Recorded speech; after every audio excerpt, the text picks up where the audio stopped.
Hello, hello, hello. Here we are on Monday, June 26th. It is 8 p.m. Eastern Standard Time. And we've got show episode number 8, sis. Episode 8 for Rise and Thrive Together. And I am so excited. Here we are. Thank you so much for joining us again. I'm just going to give a big shout out to making sure that you guys have an opportunity to continue to watch this show live or on replay in our Facebook page, Rise and Thrive Together, and also on our YouTube channel, Rise and Thrive Together, on my personal Facebook page, Regina Rossi Lamoth. We also are on Facebook pages that are by Laws of Life with Blanca Perper. I'm so excited about that. And we also do have an Instagram account, Rise and Thrive Together. Although we're not live there yet, please make sure you check us out there because we are constantly putting some amazing posts for you to be in conversation. So now let's get ready. I want to say hello, welcome, welcome, sis. Welcome, welcome. How are you today? I'm doing great. Hi, everyone. Hey, Reg. Hope you guys have a great start to your week. Super excited to be here as always and have this conversation. I'm going to be sipping on a little water because I'm a little thirsty tonight. You go do So, that. Well, here we are at the end of June, and we are kind of not per se wrapping up, well, always, but we've been using these past like bunch of episodes when it's you and I on mindset. And before we go into that July whole new month, getting through the second half of the year, I want to have some fun with you tonight. You and I discussed this, and I'm excited when it comes to mindset inside of a couple of conversations. We've, went through a lot of different spaces. We've started talking about limiting beliefs and what that means. We've talked about what some of our things that we've chatted about. We've talked about the blame game, right? And and that taking responsibility in our actions. And I would definitely say one of the things that really has hit me is about our communication. I think the biggest part of our mindset is our communication because it first starts with what's quiet in our minds is our way of communicating because that's the first thing that's happening. If we sit back and we say, hey, what are you talking about, Regina? What do you mean that conversation, that communication that's going on in my mind? We're going to say, take a breath right now. Yeah, it's that one. That one that you're like, what are you talking about? What is she talking about? Why are we quiet right now? Like that little chatter in your head is communicating with you. That is part of who you are and has lots of information that sometimes is super helpful and supportive, and many times not as supportive as you may like. And we've shared a lot during this month. Rock likes to, really get what's out of her head out loud. So she'll walk mm, around and she'll speak about that and get it out there from inside of her, that energy out and into the air and into the ether where she can hear herself. I've talked about how I get that out in my mind a lot of times first on pen to paper and be able to then read that back and speak about that out loud. And then, of course, we always share about getting that whatever we're like talking about into dialogue, right? Getting out there, calling somebody that you may trust. But it really starts with yourself. right. So, what do you think? Is there anything I'm missing on? Anything you want to add on to there? I do want to just throw in here, we definitely want to thank our listening audience. You guys are great when it comes to including your thoughts, your opinions into our conversations. And we actually really and truly do appreciate it. So, folks, we want you to keep that coming. Don't ever feel like, okay, I can't say something because that's that limiting belief, that's that voice that's trying to stop you. be brave, take the step, get it out in writing, and drop us some comments because we definitely will read it. Okay. So I just want to say thank you so much for your support. We've done a lot this month on mindset, and we don't want you to think that it's going to stop. Mindset is not going to stop. We're going to keep talking about it. But what we're trying to do is just start the ball and really and truly impress upon you that has a lot to do with the way you think. Right? Most people say, "Oh, well, let's change the behavior." How do I change a behavior without changing this? Right? And so Yes. when I hear people say, "Oh, you got to change the behavior," how do you change it first without changing the way you think about something in order to change your behavior? And I don't want to get super technical, but let me tell you, it's all about thinking. We are thinking, feeling, acting beings, bottom line. Yep. So if you guys disagree with the order, that's all right. That's on you. But we are thinking, feeling, acting beings. We should be. We don't always behave that way. And whenever we think last and we just feel and behave and then think, we often end up saying two words, I'm sorry. Mm. So we can have that conversation, but I guarantee you that's the same thing I'm going to stick to all day, every day, because it is true. We do have to send our emotions to school. And that's something that we mentioned earlier on in our episodes and our conversation on mindset, right? Regina and I gave you tips and techniques a while ago. We talked about journaling, and some of our audiences, they are into journaling, which I think is great. Like you said, I'm a talker. I'm going to talk to myself. And yes, I do journal, but I have to hear it here, and then I got to hear it here. So I'm one, I talk to myself quite often. Don't care whether it's on the street, in my house, in the car. I don't care where I am. Doesn't matter to me. I'm going to have a conversation. But those are my thoughts. I really and truly do want to thank our listening audience. I also want to bring to the forefront our amazing engineer, Kirill. We want to thank her so Yes. much for just being so supportive and helping us through this whole process. We appreciate you, Kirill. Thank you so much. I hope you feel better. She's got some allergies, like most of us probably do at this time of the year. So, Kirill, we hope you feel better, okay? But we want to thank you so much. Now, earlier, I want to say this week, but today's already Monday, so only Monday. So last week, Reg read something to me and it really spoke volumes to me. And it coincided with a situation that took place last week, which was absolutely amazing. And so I asked her to share it, and I'm going to turn it on over to Reg and let her share this amazing. I don't know. In my mind, it's like poetry. It just flows. Mm. And absolutely love it. It really touched me, and I would love to hear your thoughts when she reads it. All right, sis, I'm gonna turn it over to you. Awesome. Thank you. This is how we do our show. We are constantly in communication with each other. And anytime there's something that's on my heart, heavy in my heart, definitely heavy in my mind, I kind of just take a moment, I take a breath. And for fun, Raquel knows this. Yeah, people could say whatever they want to say about Facebook. But for me, Facebook is an opportunity to kind of like, it's like my magic 8 ball, right? It's like I get to speak to God. I do truly believe in that. And then I kind of say, I need an answer. Give me an answer. And because, hey, the type of work that I do, I'm on Facebook. I kind of put my intention out there to God, get connected, have a question, and then say, show me the way. And I got to Mm, open up my Facebook page because I was really struggling with some stuff around communication and how am I being heard and am I communicating like what I really authentically feel.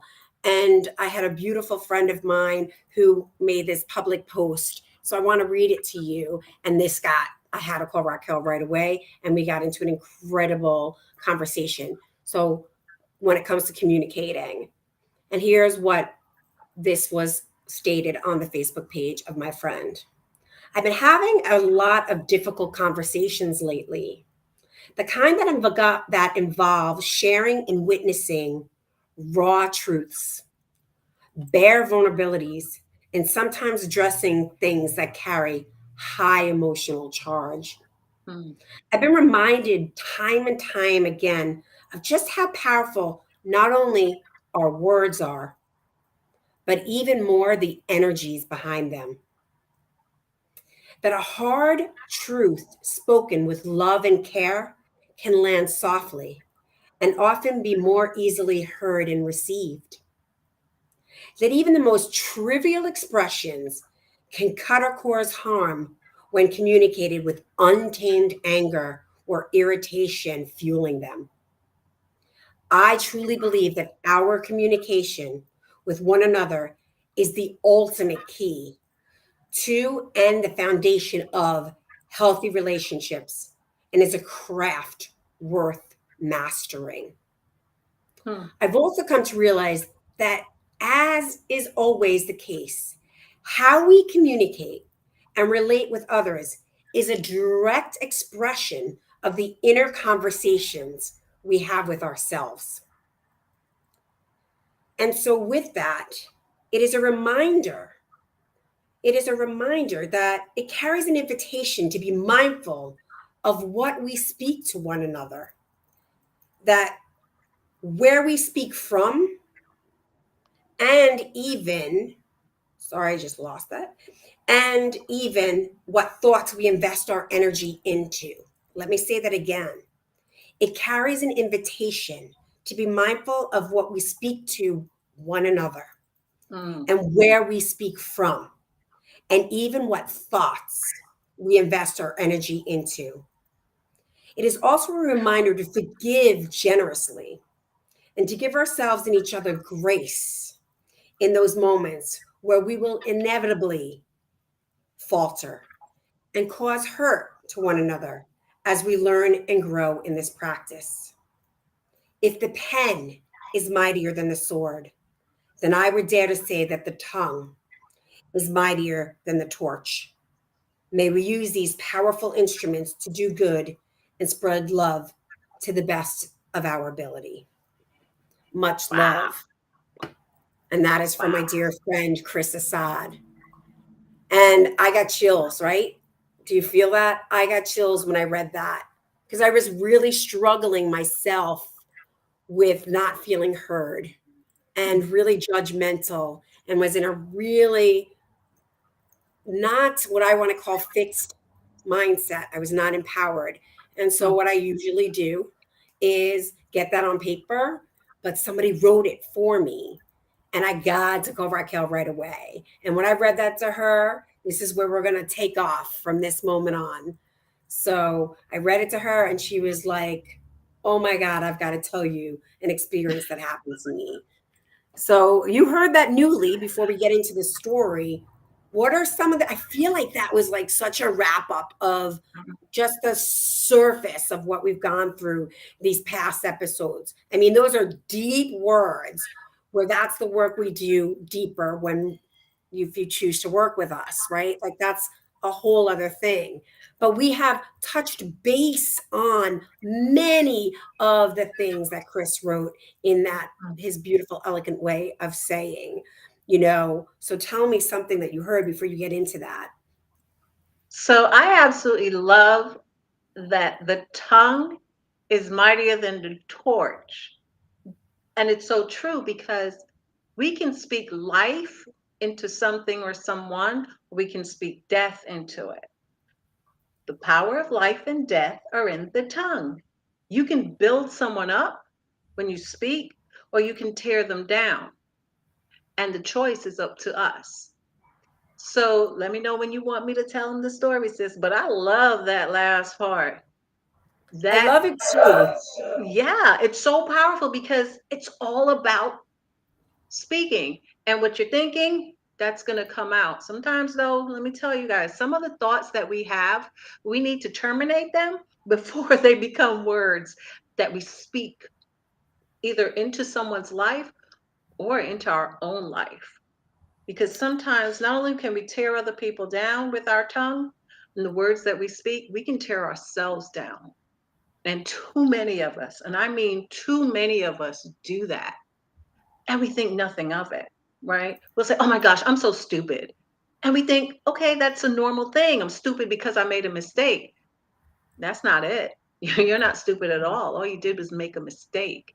And we need to get in the practice of not saying, I'm so stupid. I'm a jerk. I'm an idiot. Why must we tear ourselves down because we made a mistake? That's all we did.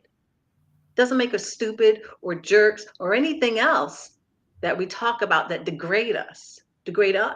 So if that's how we speak to ourselves, my God, why is it that we can't speak to somebody the same way and break them down the same way we break our own selves down? We've got to start being mindful about what we say to us, because how we speak to ourselves determines how we speak to others. I think one of So, the things uh-huh. that brings up, you and I've talked about, is how our words create our reality, right? What comes out of our mouth. And that's, I think, one of the biggest things that, really hit me when I read this was, you know, we're unconscious, guys. We're Mm, unconscious. We run our mouth. And that's me. That's Raquel. That's all of us. That is absolutely how we're wired as human beings. It's a default way of being. But what Raquel and I have chosen to commit to is to become conscious to mm, ourselves, to one another. So when he was saying the mastering of communication for healthy relationships is really like connecting to the words and the intentionality around that.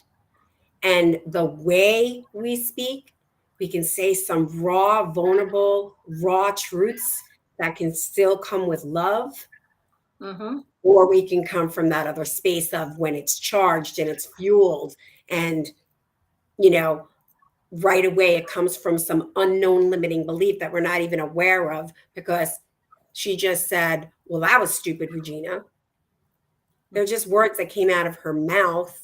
But for me, it triggered some limiting belief and could have caused something. So I really love all of that, that he's saying the art of communication, that healthy relationship starts with our own self-awareness of what's going through our mind, and then the choices that we have that come out of our mouth, and how to either forward a conversation, mm-hmm. or will you allow that limiting belief, those old situations that you don't even might not even be aware that's there, have you then go into some whole other way. And Raquel's going to give you a perfect example of how all of this ties into what I just said. So please come, sis, and share your story. Wow. So it's it's not ironic and it's not a coincidence. The day that Reg read that to me, and earlier that day what I went through, which nothing bad, I'll tell you about it. So I was in a group, went to a group meeting with women. It was a women's group that I went to, first time that I'm there. And when I walked into the room, I was the only Black person in the room. And those that know me and those that don't, you'll know me now. I don't care about that stuff.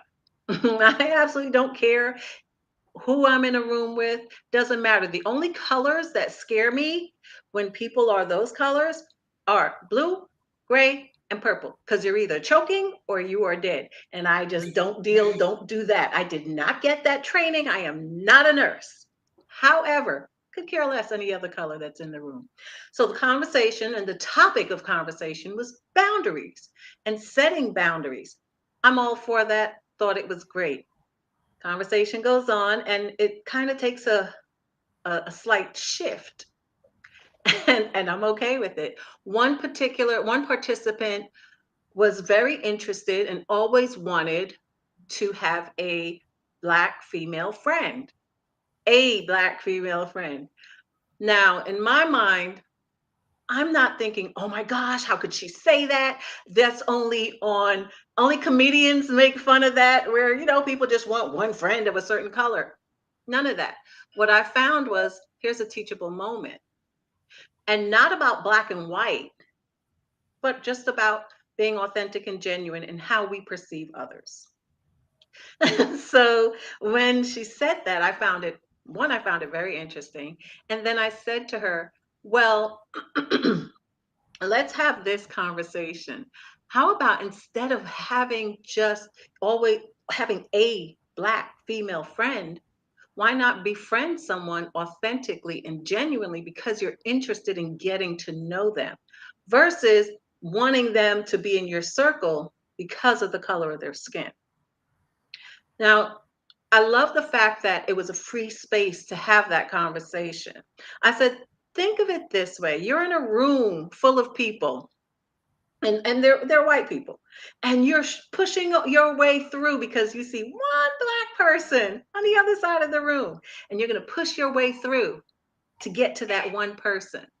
You get there and you're like, hi, I'm so and so being a black woman, because that's who she wants to meet, is probably wondering, well, why did you push everybody else out the way and come to me?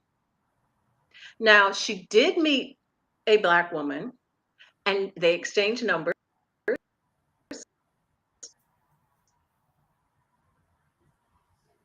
And she said, but I gave her my number and she never. Why does she have to be the one to call? Why didn't you choose to call? Now, when I mentioned that about authentically and genuinely wanting to get to know someone, there was another woman who was like, well, they don't, I don't know who they is, and I'm not assuming. But, people are in cliques and they don't like to talk to this, and these people don't like to talk to them. And yeah, but why are we always waiting for someone to talk to us? Why is it that we can't initiate or a conversation with someone else? Why are we always waiting? What's so special about us that people have to come to us? And when I say us, I mean us as people. Please do not misconstrue what I'm saying. So after educating that woman, she proceeded then to tell me, well, she wants to be friends with a black woman because black women are so sassy and snazzy in the way they dress, and she just loves it. And I'm like, oh, that's really not then who you want to go shopping with. And that's not the purpose.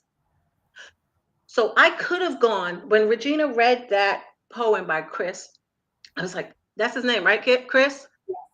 Okay, great. When she read that, I was like, oh my gosh, I could have totally gone left with my response.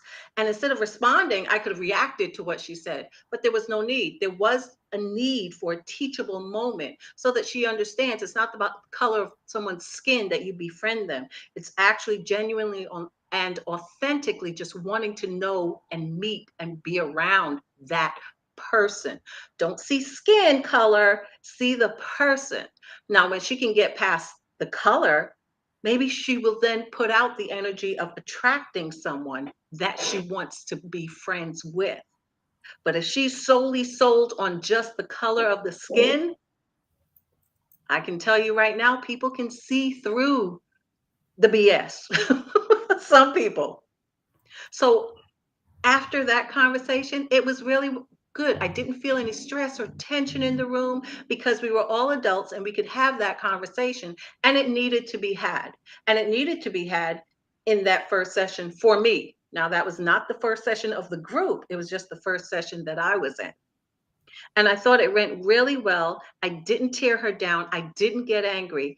Instead, I thought of it as a teachable moment. Now, let me tell y'all, if this was a couple years ago, I'd have got her right. I'd have been like, let me tell you something, miss. Okay. But I didn't. And then one person, I have to say this, one person in the group then wanted to add her commentary to it. And she used the word prejudice.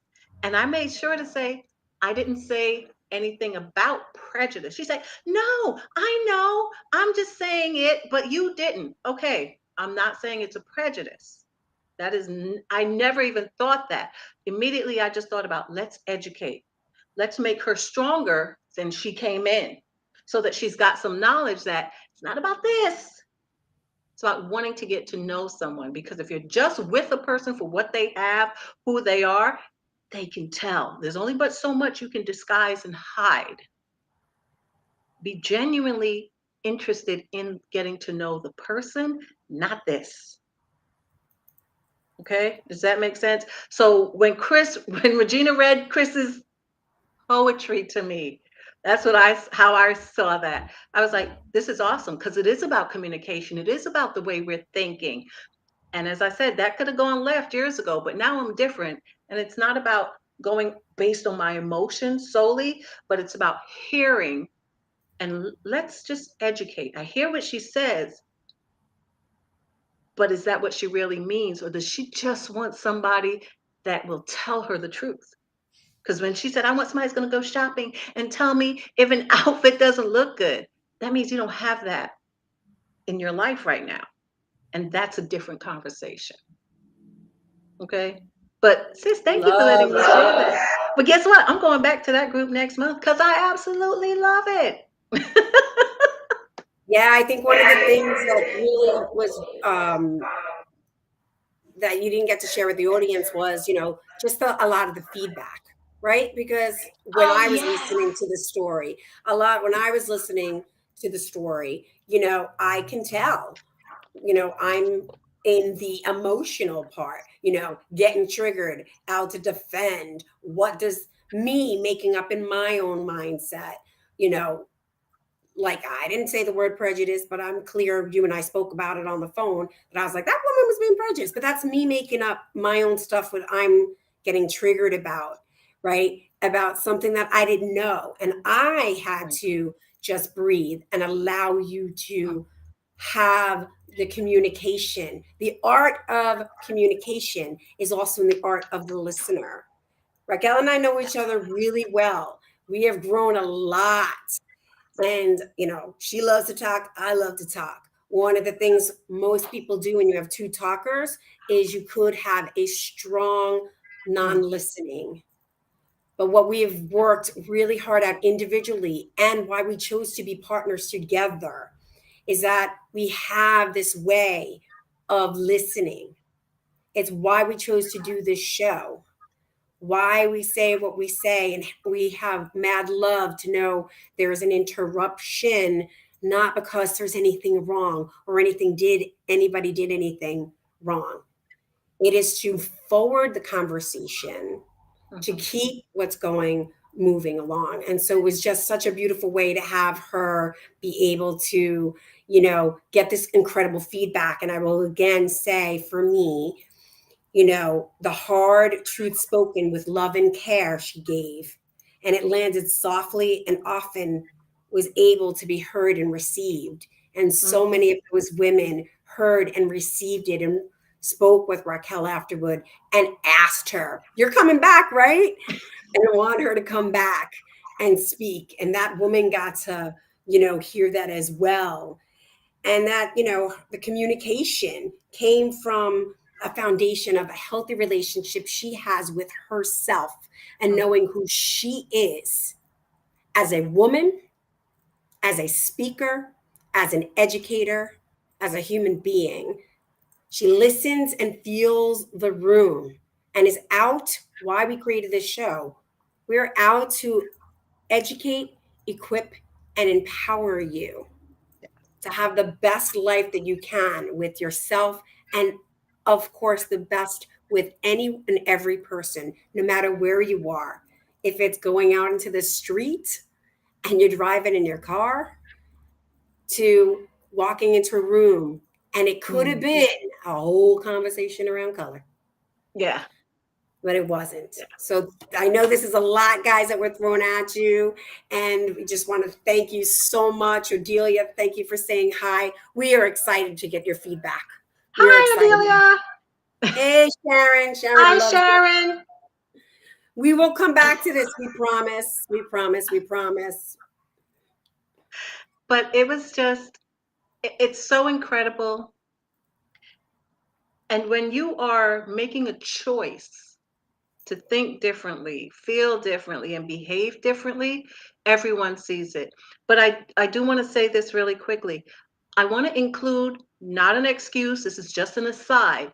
That lady was married for 62 years to the love of her life and lost her husband a month ago. And everyone offered condolences in the group. And then I said to her, I said, I just want to applaud you and commend you because you could have stayed home and hid, but you got up, got dressed, came to this group. And that needs to be applauded. And I commend you for putting you first. She needed to hear that. Okay.